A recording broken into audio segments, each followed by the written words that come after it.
I'm delighted to declare open the Fall 2009 Convocation. Yes, you can give yourselves a round of applause.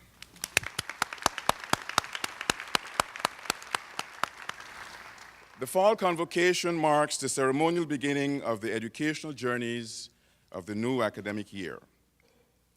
I'd like to welcome back faculty colleagues from their summer rest, their summer research, and their summer renewal, my 3 R's in there.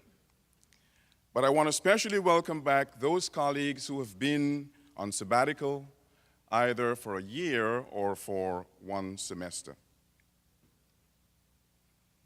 This year's educational journeymen and women are not just returning faculty, though. We've hired almost 3 dozen new faculty who I'd like to be able to introduce. Some of our colleagues are absent, some will be starting in the spring of 2010, but I will call their names and I invite them to stand and remain standing, and I'd invite us all to acknowledge them collectively at the end of the list. Harry Rosen, Acting Dean of the School of Business and Information Systems. Robert Aceves, Associate Professor, Business and Economics, also Director of our Aviation Institute. Susan Austin, Doctoral Lecturer, Behavioral Sciences. Bernard Beckerman, Associate Professor, Health Professions. Roberto Benedito, Doctoral Lecturer, History and Philosophy. Ling Lang Chow, Doctoral Lecturer in English. Deb Narayan Chandravaki, Professor of Chemistry and Director of the FTA York Partnership. He'll be coming in the spring. Matthew Cochran, English. Tim Corkery, Lecturer in Performing and Fine Arts. Maria Pia Di Bonvenatura, Substitute Assistant Professor of Biology. Wayne Forrester, Lecturer in Business and Economics. Ernest Gary, Substitute Assistant Professor, Accounting and Finance. Guillermina Girardi, Associate Professor of Biology. Susan Glotstein, Assistant Professor, Health Professions. Gennady Grabarnik, a Sub-Assistant Professor, Math and Computer Science. Jacqueline Grant, Associate Professor, Health Professions. James Heatherly, Substitute Lecturer, Performing and Fine Arts. Beverly Horowitz, coming in the spring, Associate Professor, Occupational Therapy. Chinpin Su, Assistant Professor, Accounting and Finance. David Jones, Substitute Lecturer, Performing and Fine Arts. Phoebe Kirkham, Substitute Lecturer in English. Eric Metcalf, Substitute Assistant Professor, Performing and Fine Arts. Marie Narcisse, Substitute Lecturer, Foreign Languages. Kay Neal, Lecturer, History and Philosophy, started in the spring of 2009. Olajade Oladipo, Assistant Professor, Business and Economics. Dorothy Ramsey, Substitute Assistant Professor, Health Professions. Ivy Tilson, Lecturer, Occupational Therapy. Ali Sadijan, Assistant Professor, Business and Economics. Tonya Sharon Patterson, Assistant Professor, Health Professions. Winsome Smichael, who started in the spring, Lecturer, Behavioral Sciences. James Stolte, Substitute Assistant Professor, Earth and Physical Sciences. Virginia Thompson, Substitute Assistant Professor, Math and Computer Sciences. Sean Williams, finally, Assistant Professor, Health Professions. Let's give these comrades, these colleagues, a round of applause. You may be seated.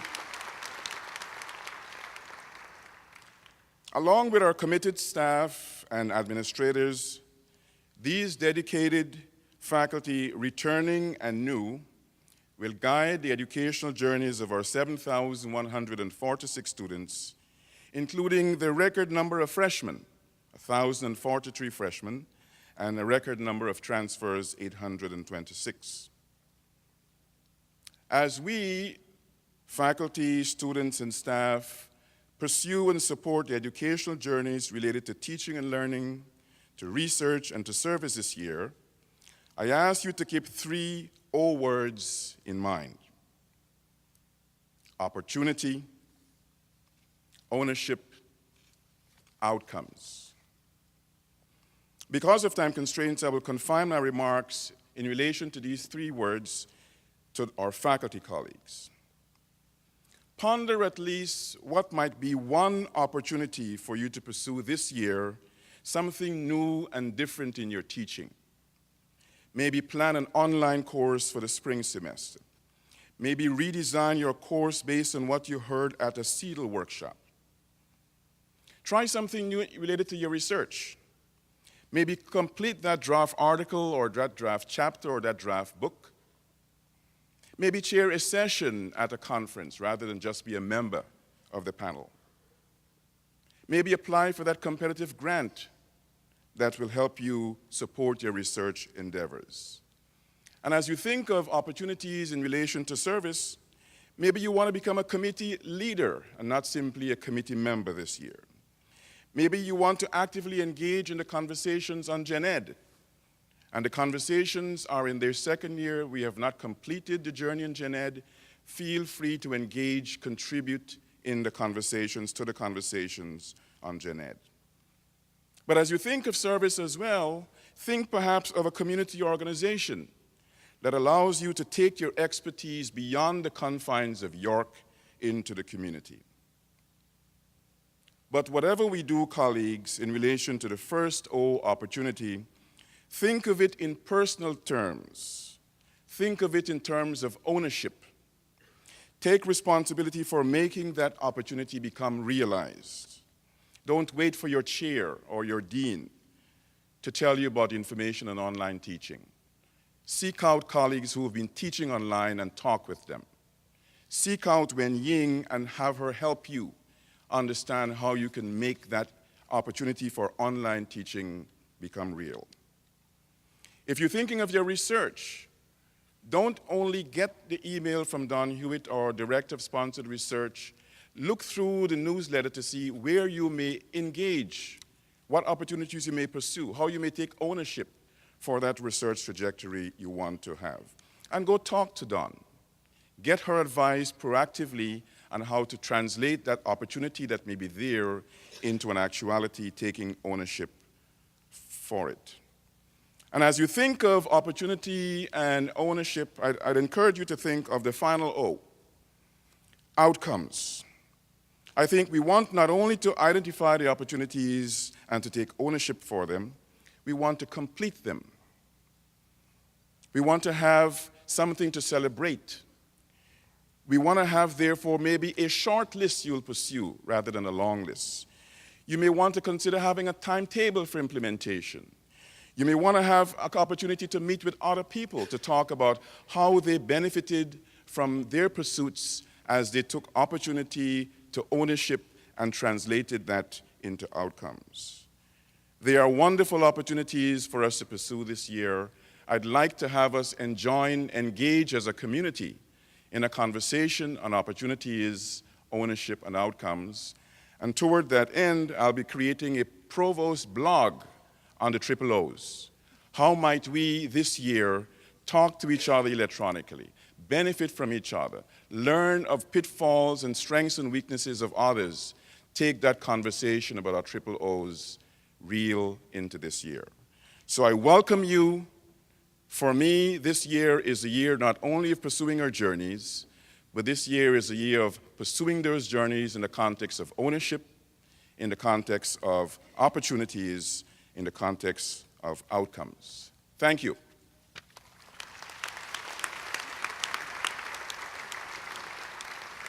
I'm delighted now to introduce our student government president, Janelle Dyer.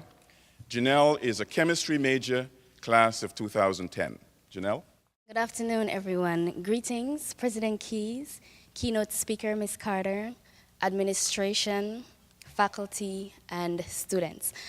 My speech today is actually geared towards the students, particularly the freshmen here at your college.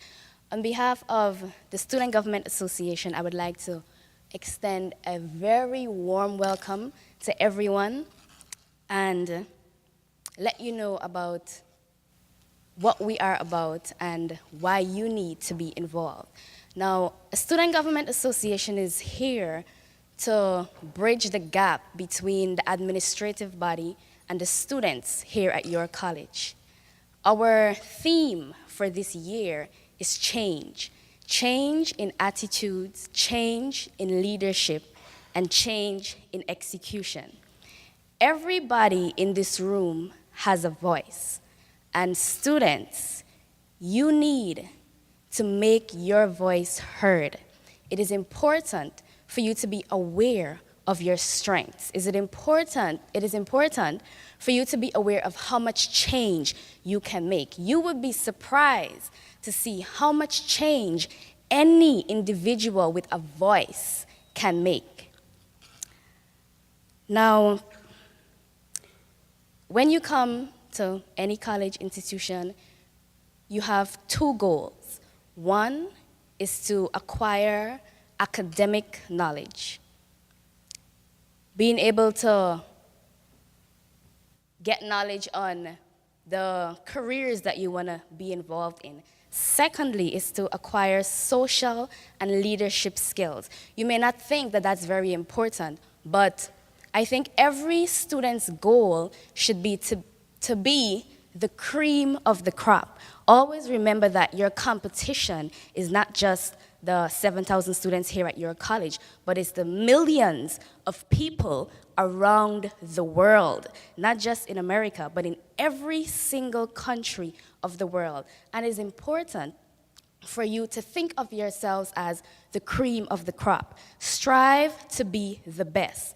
Study. Put your academics on the number one topic on your list. But it is also important to get yourselves involved. Know who your student government representatives are. Know who your administrative representatives are. A lot of times, students come to York and down to their junior year, then they are aware of the things that are available to them. You all have an excellent opportunity. This student government this year is all about change. We are all about getting the students information on what they need to know. Pick yourselves up. Everything is not always going to be handed to you. Go to the departments. Get to know your teachers. Everybody is supposed to have an advisor. Get to know who your advisor is. Get to know the departments. Get to know your college president. All of this is very important for when we leave these walls of your college. I want to say, I would like to ask the student government members that are here to stand.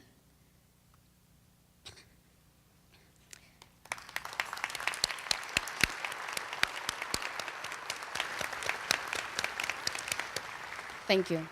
This is not all of us, but this is a few of our representatives, and I really urge you to get to know us. We are here for you. There are a lot of resources available to students here at your college. As it was mentioned, I am a chemistry major. Any science majors, I would encourage you to come to me.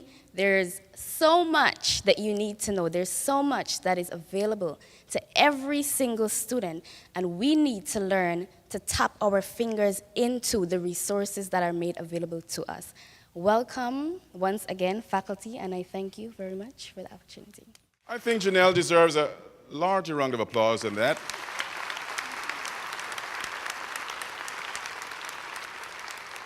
Change in attitude, change in leadership, change. I'm delighted now to introduce our president, Marcia V. Keys, who will deliver her remarks. Thank you, Provost. Good afternoon, everyone, and welcome to our 2009-2010 academic year, and a special welcome to the class of 2013, who is in the house. Yes, good. All 1,000 are not in the room, but I do know that those who are here will take the message back that they are certainly very, very welcome to this institution. I also want to welcome our keynote speaker and our special guest, Ms. Majora Carter, who will deliver her keynote later. As some of you know, last May we conferred an honorary doctoral degree on Ms. Carter, but she was unable to be here in person then, so we're delighted to have you with us today.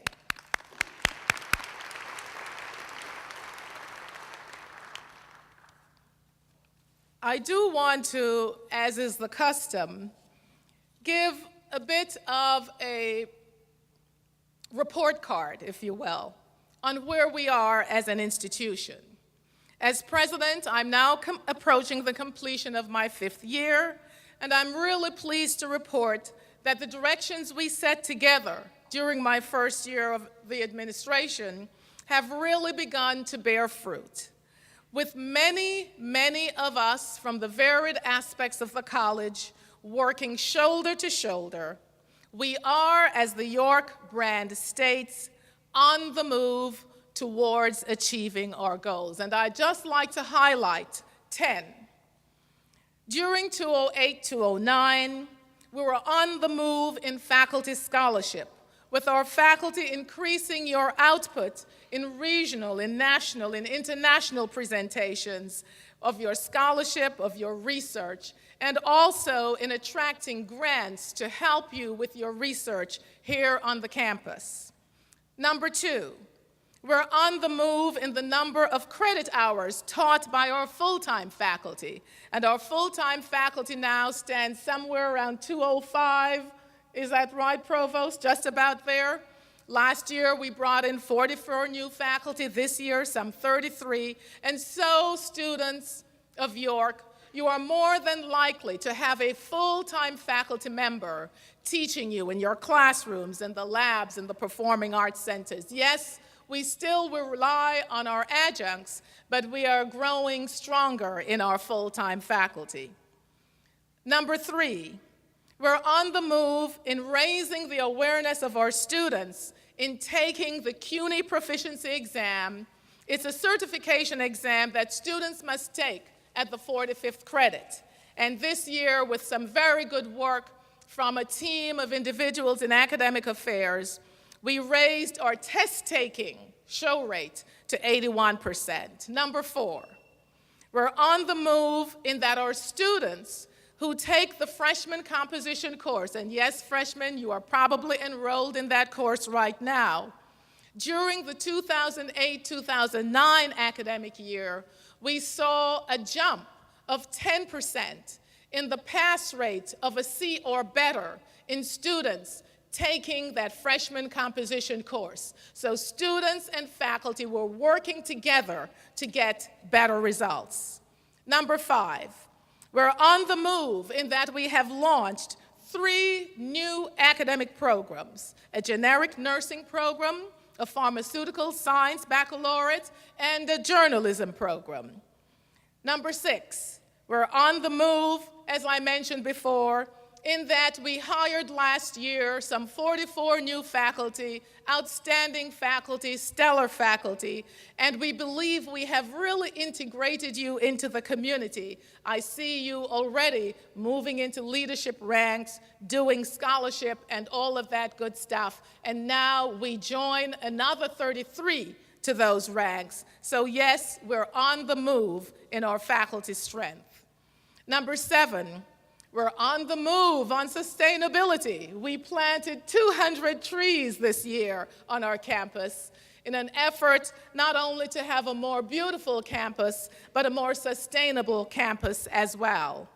Number 8, we're on the move in opening 5 or 6, I'm not sure the number, so why don't I take the lower number, 5 new state-of-the-art high-tech classrooms for you, our students, and our faculty to work in so that academic output can be strong and technologically infused. Number 9, we're on the move in restructuring our college into 3 schools: the School of Arts and Sciences, the School for Business and Information Systems, and the Behavioral Sciences and the Professions. Number 10, we're on the move in a large freshman class of well-prepared students last year. And this year, we also transitioned to another very strong class of over 1,000 students who are the best academically prepared in a long time here at York. So we're delighted to report on what I consider some of the 10 items that we have done well on this last year. I do want you to know, well, of course, some applause.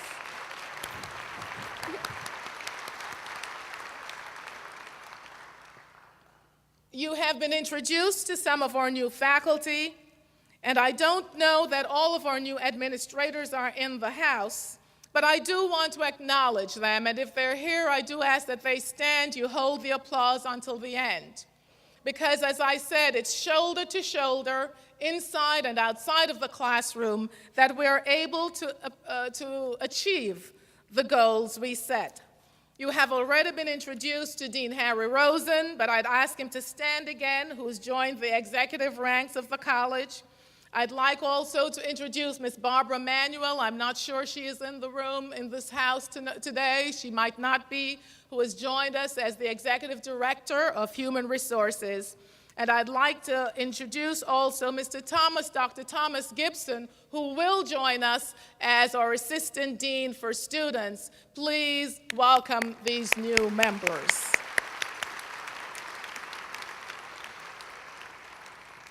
I'd just like to name, and if you're here, please stand, some new administrators at every level, because everyone from top to bottom, however you look at it, from across the college, really needs to know that every individual at the college is important. They play an important role. So among our non-teaching administrative staff, Jamie Amikan, Jimmy Barry, Olivia Shadagoon, Howard Sherlin, Sandra Cribbs, Sonia Forrester, Charlena Govier, Michelle Hardy Ridgway, Marcia Kelly, Nicholas Jones, Linda McKenzie, Robert Mayers Anselm, Niobe Mayo, Deborah Medvick, Jonathan Quash, Michelle Sabio, Mondel Seeley, Nathakumari Sivaraja, Harry Wells, Lisa Young, and Eve Olenkowski. These are some new members of the administration. We welcome you. We look forward to your contribution.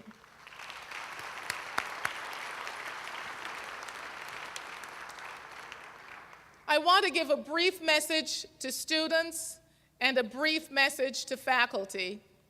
And I want to say to students, it's not unlike the message I gave to you when I saw you at freshman orientation. You are 1,026 strong, this class. You're the class of 213. You're a little younger than we have become accustomed to. Your average age is 18. The average age in the college is 25. You're a few more women than you are men, but our men, through our male initiative, we seem to be making inroads in recruiting men to the institution. I want to give you a short message, students, and it's a message that some of you might have heard, and it's a message of connection. In his novel, Howard's End, E.M. Forster has this, I pulled this quote, "Mature as he was, she might yet be able to help him to building of the rainbow bridge that should connect the poetry, the prose in us with the passion. Without it, we are meaningless fragments, half monks, half beasts, unconnected arches that have never joined into a man. With it, love is born, and the lights on the highest curve, glowing against the gray, sober against the fire. I ask that you connect." Students, I urge you to connect in your class with your peers. Make sure that in every class you have a handful of friends, yes, get their email addresses, get their cell phone numbers, connect with them outside of the classroom in small study groups. I ask that you also connect with your teachers. They're here for you. That is why we have this small college town, if you will. They're available to see you after class. They're certainly available during their office hours, and some may even be available during club hours. Make an effort to connect. Ask them a question during class. Seek an opinion after class. Solicit some advice around your career or your profession or graduate school. Ask about a piece of material that you might have met that is puzzling you. Finally, students, I ask that you connect with our institution. You've heard from our student government leader. I ask that you connect with student government, that you connect with student development, that you connect with our student activities by participating in a club, by taking part in a co-curricular activity, a performance, by going up to use the Discover software in the Career Center. Whatever you do, do connect. Students who connect in these ways, so the experts say, will find the college experience not only more meaningful, but you may have the Velcro effect, meaning you'll stick to college until you graduate. And we hope that with that, you will have an accelerated graduation in the year 2013. So stick to us, we'll stick to you, and we'll get you to the prize. The faculty, especially the new faculty, have heard, okay. Thank you. The new faculty have heard my little connecting theme, so they're hearing it again for the second time. But the old faculty, I don't think, meaning the veterans, the ones who've been here longer than a year or two, haven't heard it, and I won't belabor the point. It is really the same message. It is the message of connecting. And I ask those new faculty who heard it, and those who are hearing it for the first time, just to reflect a little bit on the simple message of connecting and to devise an action plan to do so. An action plan to connect with students powerfully in the classroom with engaged and active pedagogy. An action plan to connect with peers across sectors for synergistic and innovative research and scholarship. An action plan to connect with our institution in sustained, meaningful ways through experiential co-curricular activities offered across the campus, and maybe some that you will devise and plan and lead. I ask you to reflect on that. Only connect. So as we look towards the coming year, we have some fresh goals and some old goals that we still need to pursue. And I'm not going to list all 100 or so that are in my goals and targets, but I will invite you all to go to the college website, to take a look at the president's page, to take a look not only at our performance report, which encapsulates all of our report to the chancellor for last year, but also to take a look at our goals and targets for the upcoming year, 2009-2010. And I do ask that students, you take a look too, because guess what?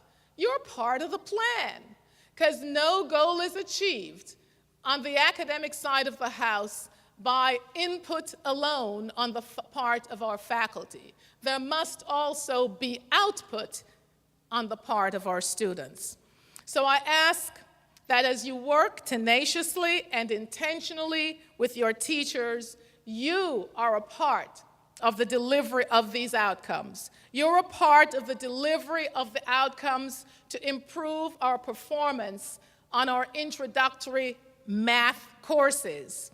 You are a part of the deliverables, if you will, on improving the output in SEEK and in ESL programs. You students, along with your faculty, will be able to help us as an institution lift our performance on the Cuny Proficiency exam.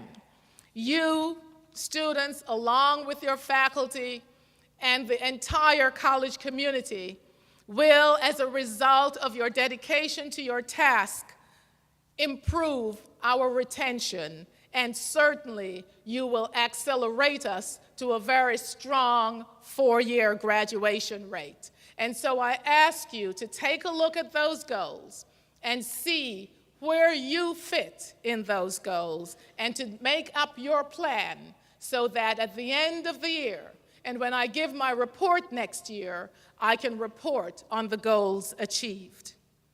A final goal that we have for this year that will encompass the whole college is our strategic planning exercise.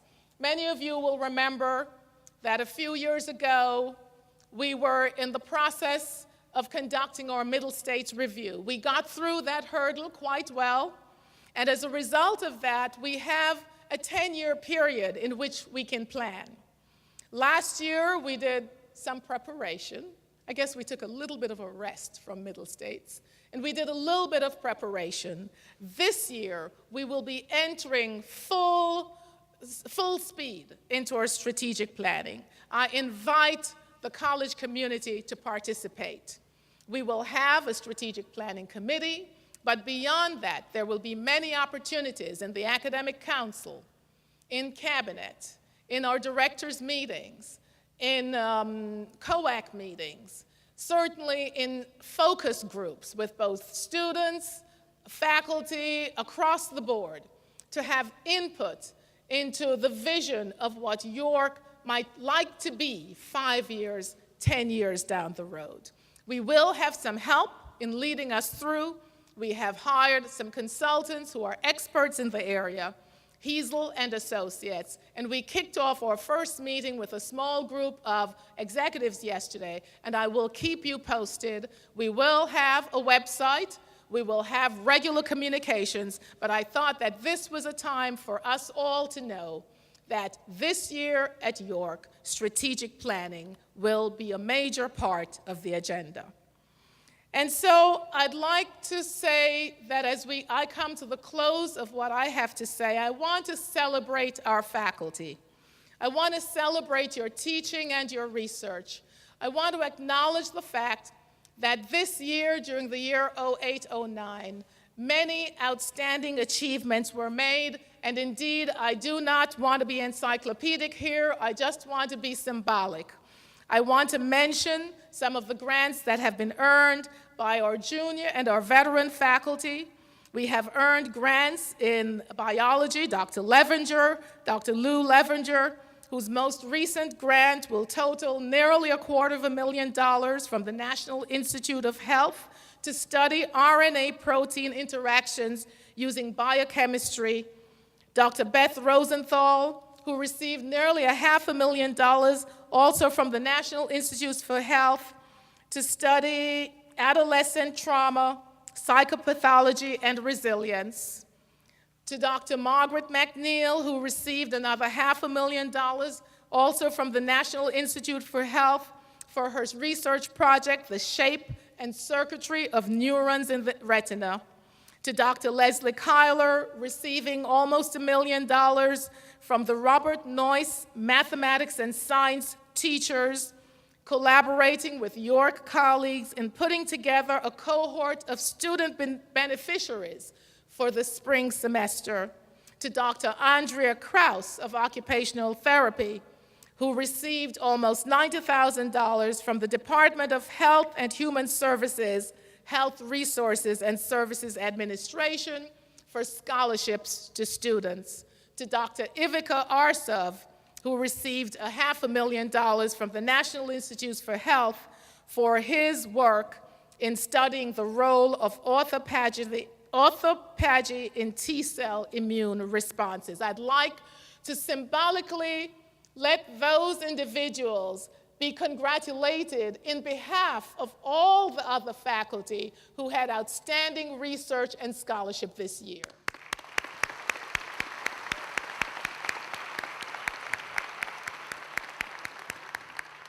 And I want the students in the room to know, as your student government leader mentioned, Ms. Dyer, that yes, you are the beneficiaries of this work. Because in many instances, you may be able to participate with your faculty mentor as a research assistant, as a co-presenter, as an author. And so these treasures that are brought in by faculty are also shared by you. Current students benefiting from such opportunities include Kyla Gay Pinnock of the Biology Department and Malik Shamir, a geology major in the Department of Earth and Physical Sciences. And so I encourage you to connect with your faculty. So you see, class of 2013, you have come to York at a very good time in our history. You are, as I said, one of the most academically prepared classes in quite a while here at York. We now ask that you stand and deliver. We will nurture you, we will challenge you, and we will expect the best of you. And upon completion, we are quite confident that you will go on to graduate work or into the marketplace and do us proud. And of course, we expect you to come back and lend a helping hand. I thank you, students, for choosing York. I thank you, faculty, for having chosen York and for continuing tenaciously and intentionally to make us the best we can be.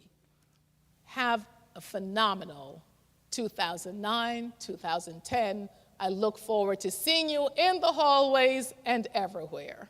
Now a round of applause for our president.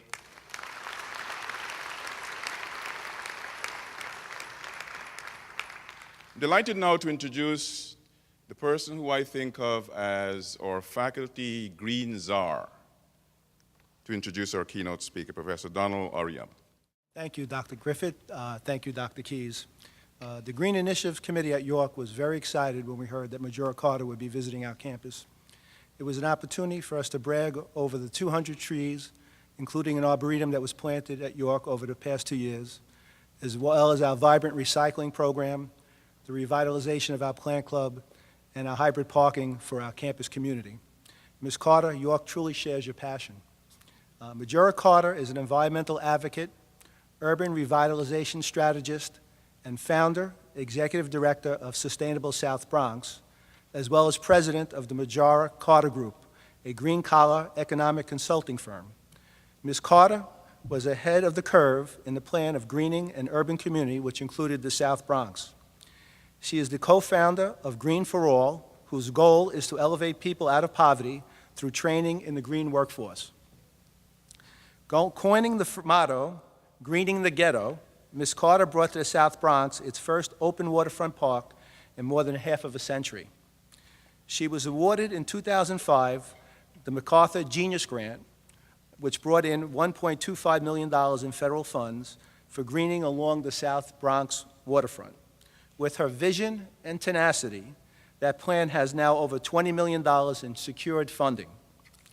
As a green strategist who views urban renewal within the prism of the environment, she sees the relationship between ecological, economic, and social degradation and strives to do something about it.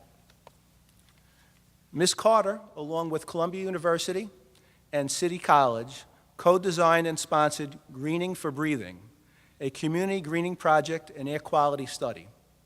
Majora Carter is a graduate of Wesleyan University, New York University, as well as the Bronx High School of the Sciences. She has been honored by dozens of local, national, and international organizations, as well as by other institutions of higher learning. Ladies and gentlemen, please join me in welcoming to York College Ms. Majora Carter. Hello there. I got to tell you, before I left the office on my way here to receive my honorary doctorate degree, I said to my husband, who's also my business partner, well, you know, I'm leaving the office as your wife, as your business partner, but tonight you're going home with the doctor.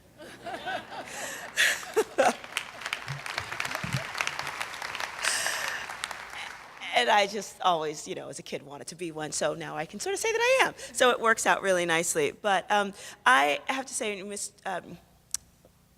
the president of the student government was speaking. You know, she spoke about change.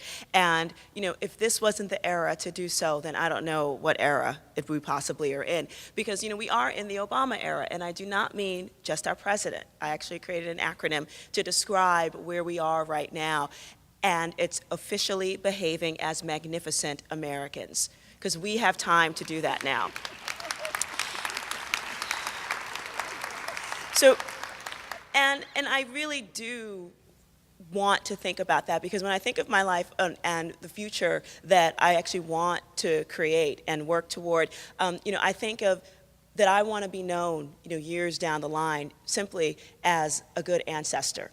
Whether or not I have children, I embrace every child that's ever been born as mine. And I think that that's one of the ways that we do that. So my own personal life is really taking me from a childhood, in the Bronx, in the South Bronx, literally as it was burning, after years of financial disinvestment, all the way to the Arctic Circle, with the likes of, say, Jimmy Carter and Tom Daschle and all of those folks. I've been to ghettos, rural and urban, black and white, everything in the middle, and ethnicity as well, and to places I didn't even know existed until well into my adulthood. And your college is one of those places, and getting an honorary doctorate from here is amazing in that regard. So with all of these experiences, for which I am extremely grateful, are not just enlightening to me, as an individual. Collectively, this group of experiences that I have, is a responsibility that I carry, and one that I'm happily obligated to carry into as many places as I can, both halls of power. I'm going to the Clinton Global Initiative, after this event, and powerless, because on my way there, I'm going back to my neighborhood. They benefit from the kind of exchange that I have in ways that I hope will lead to world peace. And actually, I really do believe that world peace is tied up in environmental equality for everyone. Now, what is environmental equality? Well, and why should anybody care about it? Because if by chance we had actually put all of the world's waste facilities and power generation and transport systems in areas where rich people lived as easily as we do in places where poor people are, we would have had a very clean and green economy a long time ago.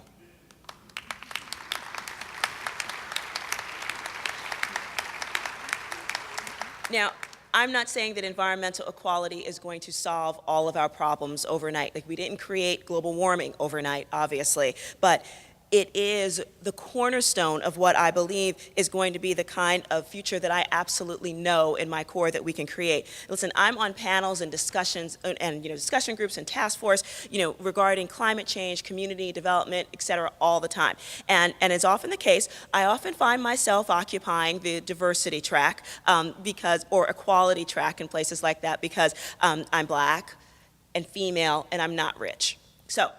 And it's great that more and more people, in positions of power and influence agree that these are important aspects to be included, in these discussions, because I got to tell you, a couple years ago, they were not at all. So this is actually a big deal. But the next step we have to realize is by, isolating those issues, in these little tracks, as if we could forget about them, is actually tantamount to actually putting them into intellectual ghettos of sorts. Now, I believe that if we insert the argument for equality into every important discussion about the past and the future of our society, we're going to benefit in many, many different ways. So in one of these task force that I'm on, it was kind of getting the feeling that, I just needed to make sure that people were on the same page. So I actually put out this little questionnaire, just a yes or no questionnaire to kind of get to the point of where people really were.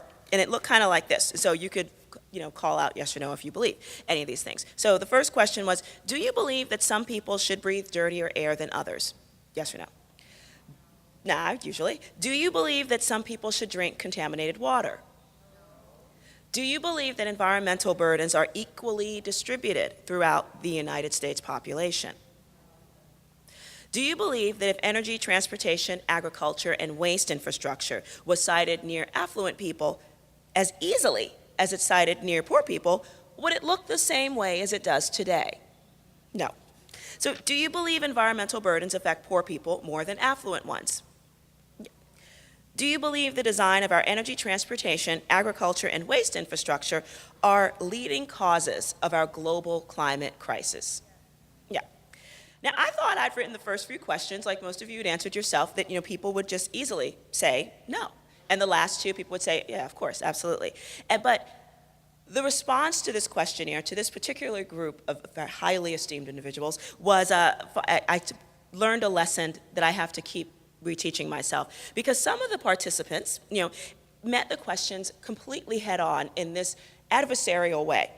They felt it was their responsibility to figure out exactly what is the air contaminated with, and what does contamination actually mean, instead of just letting their hearts be touched by the questions that I was asking them to think about who has to drink dirty water right now, or who has to breathe dirty air right now. But what this lesson tells me is that we don't really have to work on our arguments. People know that some people have to live near things like that, because no matter how solid an argument is, people need to be mentally, emotionally, and I think spiritually prepared to open their world to the light of equality before it can be included. Now, great struggles and movements, all of them, have equality at their core. When people start to realize that, wait, they are being treated differently, and usually worse, because they happen to be who they are. The American Revolution, for example, was a struggle for equality among men that came, over from England. Abolitionists fought to end slavery on the basis of equality that the founding fathers who fought the American Revolution said that they were putting out there. The rights for black and white women to vote was a huge struggle based in, guess what, equality. Were any of these movements perfect? Obviously not, but they were steps in the right direction, and we must do better. These struggles and others were met with predictions of dire consequences to the economic systems of their day. Phased and compromised solutions were offered. I mean, remember the 3/5 rule if you're being a black person, that kind of stuff. Yet, each of these victories for equality were also milestones in our social and economic progress as a nation. Every attempt to engineer ourselves around equality has only delayed the inevitable. When we put the word equality down in writing and agree to its worth, as the framers of our Constitution did, it's like planting the seed of a giant redwood. It grows from the page and outlives its authors and becomes something greater than the one that anyone could have imagined when it was first written down. And you guys are all heir to that legacy. If environmental quality carries a daily price of public health costs, massive social support services, and also global issues, then the move to environmental equality will create savings that can actually pay for other important things, like the kind of things that actually FDR talked about in the 1940s when he actually thought about creating a second Bill of Rights. Things like the right to a job, food and health care, inadequate farm prices, a decent home, the right to medical care, and yes, the right to a good education. I started one of the country's first green jobs training and placement systems because I completely understood that when you start to give, especially people that were considered broken and beyond fixing, folks that were suffering through generational poverty, folks that had been in and out of the prison system. If you provided them, with the kind of skills that they needed to understand that they too could contribute to this world, and they also contributed to their own communities, environmental health, and therefore their own, they became alive to the world around them because they understood that the fruits of their labor could actually be used to promote something great in this world. It not only put money in their pockets, it put joy in their hearts in ways that they didn't believe that they actually could have. So we've demonstrated that the value of green jobs that provide environmental services to the consequences of climate change and urban heat island through things like stormwater management, energy efficiency, and building retrofits as they improve public health, air quality, and the safety and security of the people, and also provide them dignity to know that they are doing something that is valuable in this world. Because without equality at the core of our work here, we will never address the challenges of our climate crisis and how it's going to impact all of us and our children. And if we place the environmental equality of all people as paramount, we then can shine a light on the path to victory. Remember, your life should just be, how are you going to be a good ancestor? Thank you. It's privileged to grant a doctoral degree, honoris causa. Last spring, it was recommended by the faculty of York College and approved by the Board of Trustees of the City University of New York to confer an honorary degree to Majora Carter. She was not able to be with us last time, and so we conferred the degree in absentia, but today I'm privileged to present Majora Carter with her degree upon the recommendation of the faculty of York and by the authority vested in me by the Board of Trustees of the City University of New York, I hereby present Majora Carter the degree of Doctor of Science with all the rights, privileges, immunities, and honors thereunto appertaining. Congratulations. Thank you.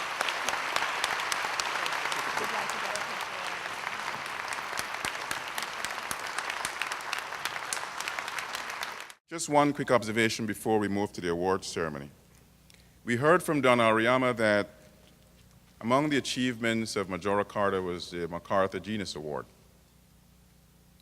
Well, some of you may have read the New York Times today in announcing the Genius Awards for this year. And among the awardees is someone who was here with us last week, Edwidge Danticat, who inaugurated the Provost's Distinguished Scholars Lectures for the fall semester. So congratulations again to Majora Carter, and we'll be sending our congratulations to Edwidge in Miami.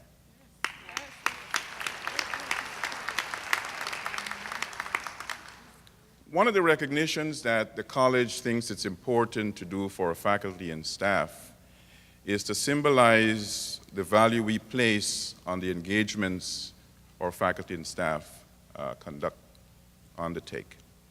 An important engagement for the academic community is the research engagement.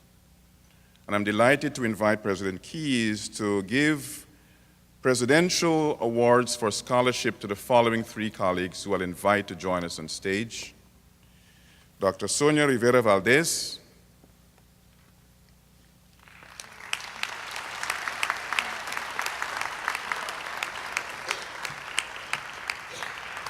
Dr. Lou Levinger,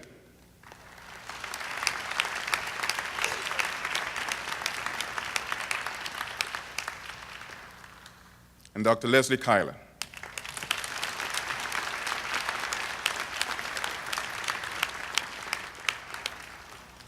Just so you know, it's not just simply a piece of paper. It comes with some moolah.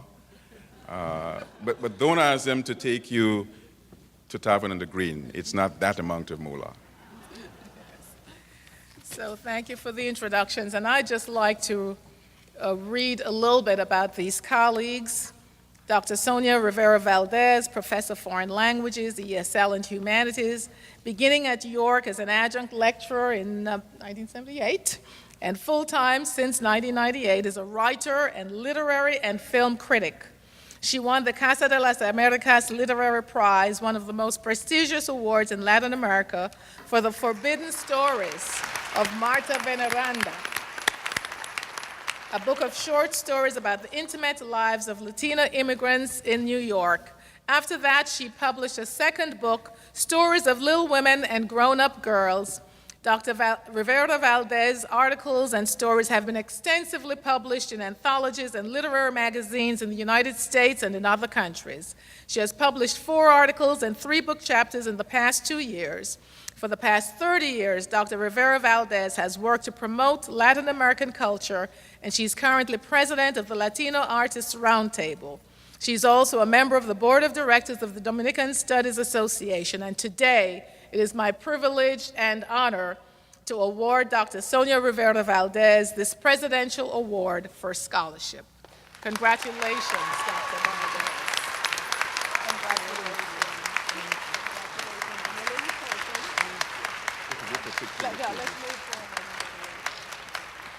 Our next recipient is Dr. Lou Levinger, Professor of Biology. He has been performing research in molecular biology specifically concerning the activity of an RNA enzyme since his arrival at York College. He has secured over $2 million in external funding. Internal funding, we wish, we wish. In another few years, Lou, of external funding to investigate this and related topics during his 17-year tenure. Since 2005, he has co-authored 6 articles in peer-reviewed journals. His most recent, The Effect of Changes in the Flexible Arm on tRNASE-Z Processing Kinetics, appearing this past April in the Journal of Biological Chemistry. Within the last few years, Dr. Levenger's work has taken on an international flavor with productive collaborations, including researchers in Japan, in Finland, in Germany, and France. And of course, you know Dr. Levenger as a mentor to many students. I am delighted and honored to award Dr. Levenger the Presidential Award for Scholarship. Congratulations, Dr.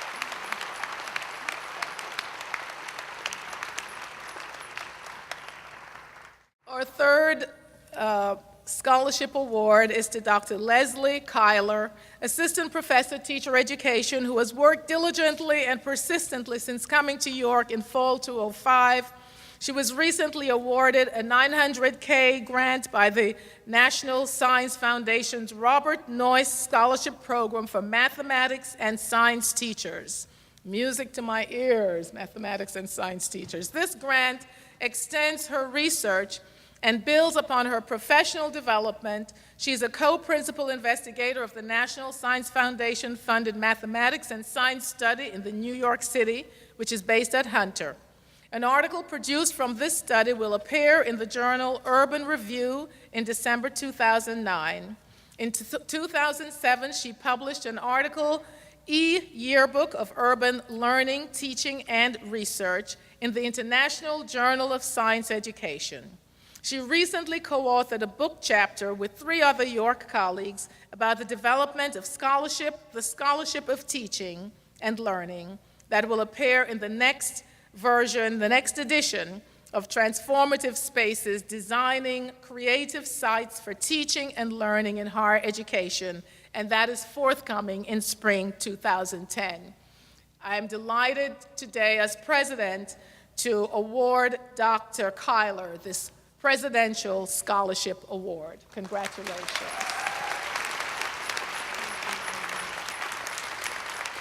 We know the importance of teaching and learning in our enterprise. We know the valued recognition and worth of research. But what we do at York could not be done without the work, the service of people at various levels. I'm delighted now to introduce the President to award the Presidential Awards for Service to the following colleagues: Professor Donald Oriama,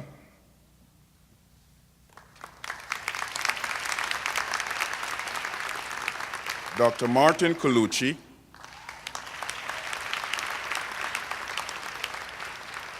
and Mr. Mohammed Hanif.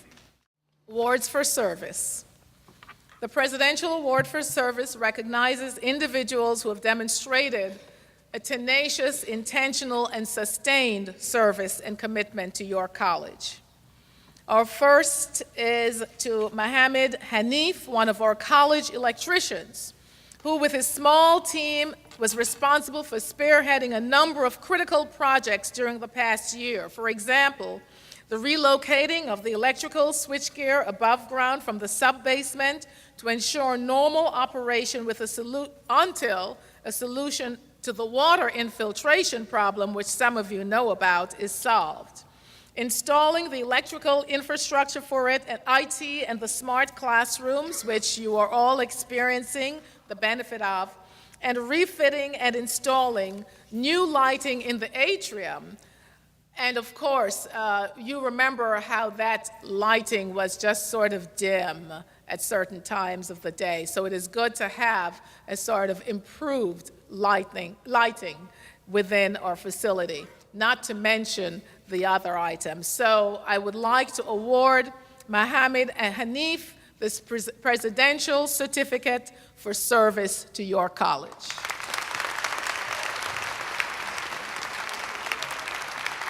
Our second is to Dr. Martin Colucci, who has served as a volunteer drug counselor in the counseling department even before he was hired as a counselor 12 years ago. His commitment and dedication to York College students is well documented. As a result of Dr. Colucci's years of experience, attention to detail, and great empathy, many students with addiction have been able to obtain the necessary help that is not normally provided by the college service. And so today, I want to acknowledge Dr. Colucci's work and to award him the Certificate of Service to York College and our students.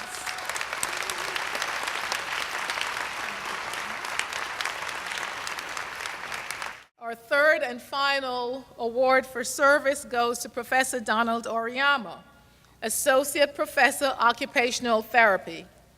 For 2 years, Professor Oriyama has really led some many positive changes to our campus through his Green Initiatives campaign. He has provided his name, his attention, his time, his hard work, his dedication to establishing a Green Committee, a sustainability committee, even before it was a focus of the university. We were ahead of the game on that one. To name a few of the environmental initiatives that he and his committee have managed to put into effect, the 200 trees that I mentioned that were recently planted around the campus. Many of you will see the Flicker Switch program, which says turn off the light when you're not using it. The paper and plastic recycling program, we were a little bit slow in getting there at York, and he led that effort with his team. The energy-efficient lighting installed in the atrium, and the sensor-controlled lighting on the perimeter of the academic core building and parking lots. For this and other service, it is my delight and honor to award to Professor Oriyama this Presidential Certificate for Service to York College.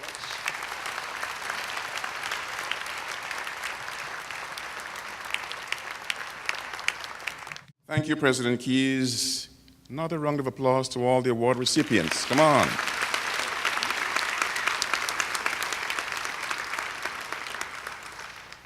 I'm delighted now to invite Jonathan Quash to lead us in the singing of the Alma Mater. Jonathan, please stand.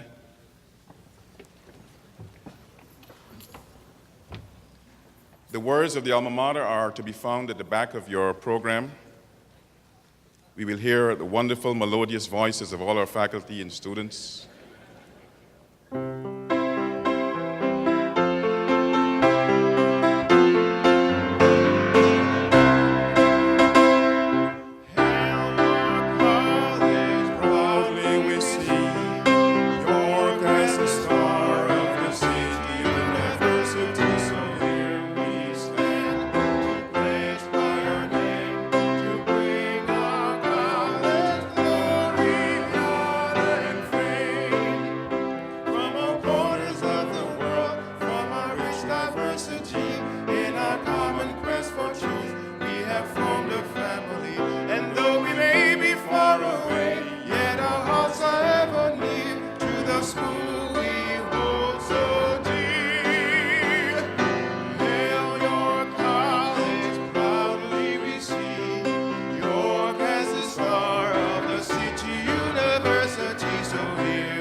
We all did well, don't you think?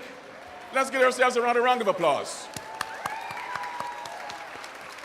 I'd like to close with a special word of thanks.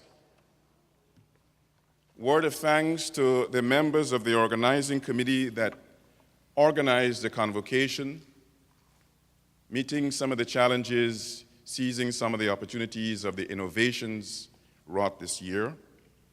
You will see the members of the committee who are listed in the program at the bottom of the Alma Mater. But as is true with any program of this magnitude, there are many people who are not listed here who need to be silently and publicly thanked. And I'd like collectively on your behalf and our behalf to say a thank you to all of them. Let's give all the organizers a round of applause.